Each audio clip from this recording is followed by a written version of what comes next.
What's up, Nerdles? This week we're going to be listening to your Christmas themed submissions. I know we're a little late, but that's cool. If you're not a Nerdle and you'd like to have your submissions featured in this video series, you can become a Nerdle by using the invite link to our Discord in the description down below. All right, we've got Cimarron gracing us with some holiday vibes. I am really excited to see this. I know, again, we're a little late for some Christmas stuff, but Cimarron is going to be bringing it through. I'll probably listen to this every Christmas now, so realistically, we're not late. We're just a little bit early for next Christmas, and I can start listening to this again as I prepare for the holiday season next year. Oh, we got the time signatures going too. Can you guys count this? I can't. You hear the wild invalids like tuplets. Put Merry Christmas on the screen, like in the text or whatever. So clean, Sim.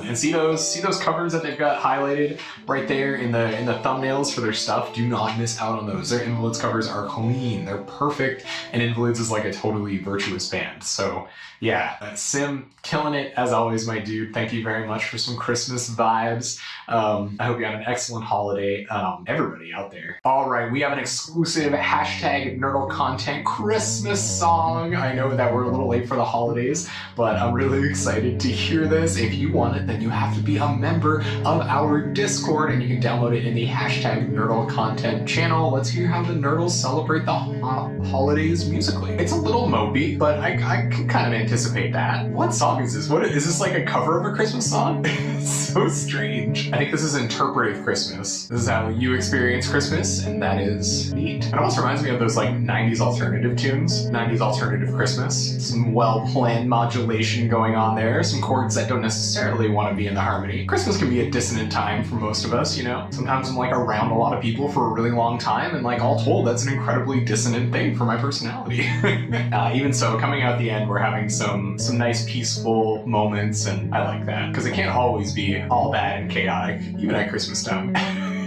Oh man, so maybe it's effects pedals. I thought originally that you were looping all of those like weird melodies and stuff like that, but the way that you're closing it out, it almost makes me believe that you have effects pedals that are doing all that interesting kind of like ideating on melodies for you. So yeah, really neat little Nerdle content Christmas song. Thank you for helping us enjoy the holidays even more by being an active member of our musical community. That means a lot to me. Thanks. Okay, let's do some Mountain Chimes. I've never heard Mountain Chimes before, but it looks like they've been pretty prolific. Like they have a discography here on Bandcamp, where they've got a couple albums. We're going to listen to this EP that they submitted to the Nerdle content channel that they released in December time. It's called Uman Hum, which I'm not sure what that means or if it has any relevance in the Mountain Chimes lore of any kind. So if you're a former Mountain Chimes fan, I would really like to hear what the title is all about. They're from San Jose, and they're exploring math rock, indie, and jazz. Three genres that I think are pretty at home in my ears. So yeah, really excited to see what you guys are doing, Mountain Chimes. Oh yeah, groovy, vibrating reverbs, twinkly ride cymbals. It sounds right to me. Three-piece vibe with the bass player. Did you guys program the bass in? Oh no, you must not. You've got three members in your profile picture there. I'm assuming all three of you are grooving it. It's definitely got some of those toe vibes going on, like the Japanese math rock kind of idea. And really great that the bass player is doing a lot of counterpoint, which is obviously what bass players should be doing instead of just playing the guitar but lower. Yeah, really cool. I love that your tune is taking its time. You're not trying to wear out melodies really fast. You're visiting them a couple of times and then varying the ending before moving on to something else. I always have a lot of trouble seeing melodies to their logical completion. Oh, we're gonna do some panning tricks with the guitar. I never think of that. I always see guitars, you hard pan and then they stay there. Really groovy, coming back in all together like that after those panning tricks. There's some stuff that sort of feels like Chon, really sparse kind of hits. It's like the rhythm section is telling us there's a halftime going on, but the guitar is still twinkling away and doing its own thing in whatever time it feels like. Cool, we're gonna come back down again pretty quickly into a soft section here around 2.5 minutes. It's nice for you to change motifs like this so frequently. I think even now we're building up in almost like a post-rock way, where the rhythm section is in a very staccato kind of driving sort of thing. And again, we're gonna change the pan on the guitar. I like that. And add another instrument. Ooh, introducing some color as we go along. Neat idea. And let's get heavy now. And I wonder if there's maybe some sampling going on. Like if you guys formed a trio to have a bass player, I'm assuming you didn't double track these guitars without the intention of actually playing live. Some the meandering hammer-ons. That's what math actually really be called, meandering hammer-ons. Most pretentious genre name since something EDM made up, I'm sure. We're dropping down again here at about 3 minutes and 40 seconds. I wonder if we're gonna jump back into it before the end of the song. Of course we are. Let's do some rumbles. Oh, so cool. We're gonna revisit this theme one more time before we close out the song. Or the EP, I guess. Man, I really dig the way that you're closing this out.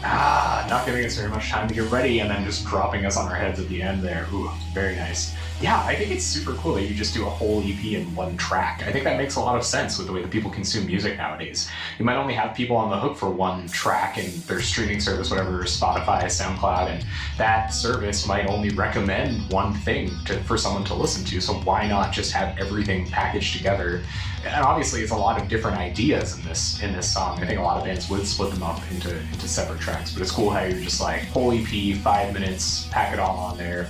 Yeah, very cool, guys. Good work, Mountain Chimes. All right, we've got the Blue Orphan doing what they think is the Violet Evergreen soundtrack style song, and I don't think I've ever heard of Violet Evergreen. I don't know if it's like an anime or an anime game of some sort, and I probably should look it up. That would make a lot of sense. But yeah, I'm assuming they take it and put an excellent spin on it with their own style, with some like slightly convincing horn samples. I think what happened was they were trying to write a new original and they just stumbled upon covering a theme song instead by mistake, and so they just leaned into it. Oh, we've got some beautiful synths that are just going to invite us into this new cover with some nice strings accompanying it into the end. And again, like the Blue Orphan showing us that they can make percussive sounds with just samples without using drums, which is a really cool idea. That's economics right there. You don't fill up more sonic space to get the percussion in there. You just make some of the percussive instruments do it instead. Oh wow, beautiful harmony on the strings at the end. Yeah, Big Time Rush Pete. I don't know if I've ever heard that song before, and I don't know if maybe it was one of those things where you thought you were ripping something off, but if it was your own original tune,